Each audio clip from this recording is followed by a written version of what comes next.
Hello, listeners. Welcome back to the Wishing You Well podcast.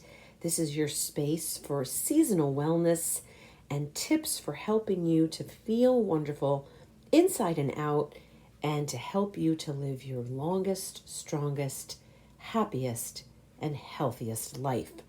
I'm your host, Maria, and today we're going to dive into one of summer's greatest joys, the barbecue. Now, I know what you're thinking.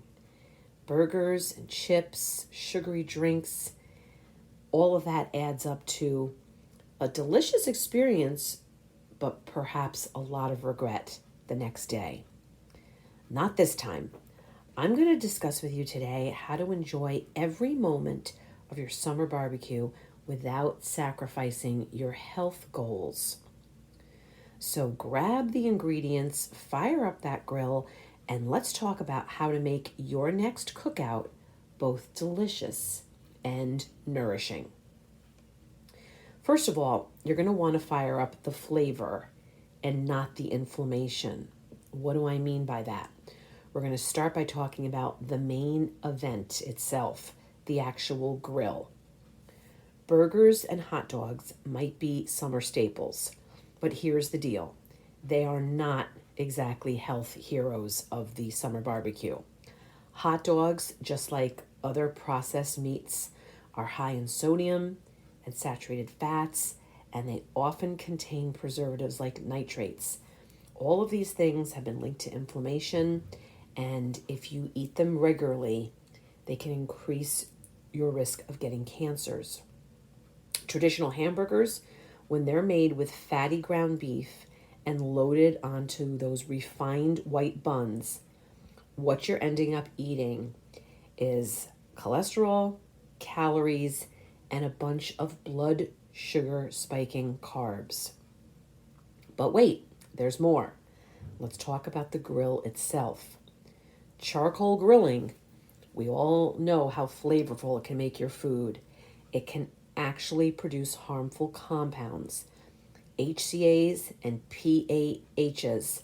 These are heterocyclic amines and polycyclic aromatic hydrocarbons, which means when the meat juices start dripping onto the hot coals and flare up, you're going to have a chemical storm. And these are the chemicals that have been linked to increased cancer risk, especially over time after frequent exposure. So if you're wondering what you can do instead, here are my suggestions. This is what my own family does. Choose a gas or an electric grill when possible, instead of using the old-fashioned charcoal. They'll actually produce fewer harmful byproducts. Do what I've done. Invest in some grill mats. They're not that expensive, and it's a wonderful way to reduce direct contact between your food and the flames. Try to pre-marinate your proteins.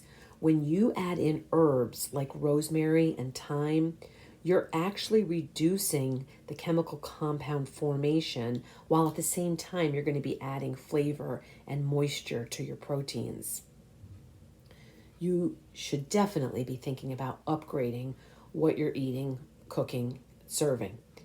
Instead of the old-fashioned hot dogs and hamburgers, let's do grilled veggie skewers or salmon or shrimp skewers, or cooking with chicken thighs, or making a burger, I'm putting quotes around that, out of meaty portobello mushrooms. When you do the veggie skewers, you can do zucchini, mushrooms, red onion, bell peppers. You brush them all with olive oil and herbs. You have the makings of a delicious side dish, or for those people who are eating a plant-based diet, they could be the main event. Salmon and shrimp, they're packed with omega-3 fatty acids, so good for the heart and the brain, and those are both choices of lean protein. Chicken thighs, often used by professional chefs more so than the home chef, you're getting still a lean cut of meat when it's cooked well and properly, but the result is something that's very juicy and very flavorful. And the portobello mushrooms, They're a wonderful plant-based swap for a burger that are hearty and satisfying and very delicious. When it comes to marinades, it's good to have kind of a go-to recipe. I keep mine very simple. Olive oil, lemon juice, garlic, smoked paprika, and a pinch of sea salt. Let whatever it is that you're going to grill soak in the marinade for 30 minutes at a minimum, and then get to doing the grilling. We're used to having side dishes that are heavy. They are based in mayonnaise and lots of other saturated fats, high calorie ingredients. I think you can forego those without foregoing the taste and the flavor. So skip the heavy mayo-based potato salads and coleslaws, and go for something fresher, cleaner, healthier, that packs a lot of nutrients into it. How about making a salad with quinoa? You can add in fresh mint, parsley, cucumbers, which are so hydrating. They're over 95% made of water, yet they have so many nutrients. Add in some cherry tomatoes for more flavor, color, nutrients. You have yourself a delicious side salad, which again, for the vegans or vegetarians who you're hosting, that could be their main dish. Watermelon is so good this time of year. You combine watermelon and cucumber, sprinkle it with feta cheese, and you've got yourself the makings of a refreshing, hydrating salad that has the sweet, savory thing going on. That's so often a crowd favorite. You can grill up fresh corn. Farmers markets are just loaded with them now, and you don't even need butter to flavor them. Sprinkle some lime and chili powder on top and put those on your grill mat, and you'll have yet another delicious side dish. If you must have chips, a lot of people like to have a crunch on the side of whatever it is that they're serving at their summer barbecue. Try to bake up some sweet potato chips instead of the classic chips and nachos and corn chips, all of which are loaded with saturated fats and a lot of sodium, and they're likely cooked in oils that are heavily processed and loaded with omega-6 fatty acids instead of omega-3. You can even do what I do and air pop a bunch of popcorn, put some yeast on top, the brewer's yeast, and the next thing you know, you have a tasty side that gives you that healthy crunch. We're also quite used to serving up very sugary drinks. Most barbecue beverages are just a sugar bomb in disguise, but you can keep you and your guests hydrated and still keep it festive at the same time. Make up pitchers of fresh or sparkling water that you've loaded with citrus slices and fresh mint, maybe even some ginger. You can ice some herbal teas, hibiscus. It's got so many heart health benefits. Ginger, mint teas, they're naturally cooling and they'll support the digestion of you and your guests. Try to come up with some mocktails. I did a previous podcast episode about the poisoning effects of alcohol. So go for some fun mocktails. You can mix up coconut water, which is so nutritious and hydrating. Add in some lime juice, some muddled berries, serve it over ice. You can even put them in those copper mugs that are formerly known as the home for your muddled alcoholic drinks. Use those copper mugs instead for your mocktail ideas, and you'll have something refreshing and healthy. If you are having alcohol at your barbecue, try to keep it light. Maybe make white wine spritzers or have a vodka soda, add in some cucumber instead of the refined sugar that is usually added into those type of drinks. Everybody wants to have something sweet at the end of a meal, particularly when they're entertaining. And you want to do this without spiking your blood sugar. You can have dessert without it becoming a sugar bomb.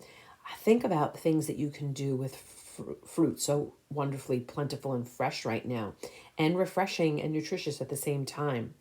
You can grill up some peaches or pineapple. They'll get caramelized on the grill without having to add any sugar. You can make fruit skewers like you did with the vegetables, At the beginning of the meal, you can do it with fruit and then drizzle it with some melted dark chocolate. Dark chocolate's full of antioxidants. You've got all the nutrients from the fruit, and those are natural sugars that won't create that unhealthy blood spike. How about making ice cream out of frozen bananas? You can blend in some frozen bananas with a splash of almond milk or another nut-based non-dairy milk. Add in some vanilla. You're going to end up with something that's creamy and sweet and completely plant-based.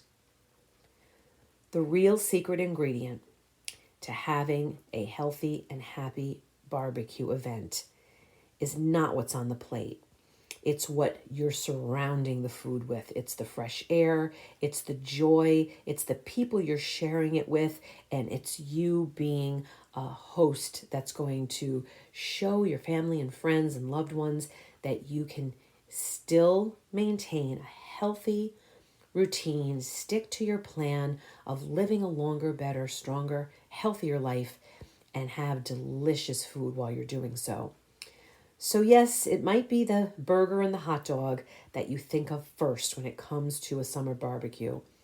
And maybe you want to incorporate that in a small way into your meal.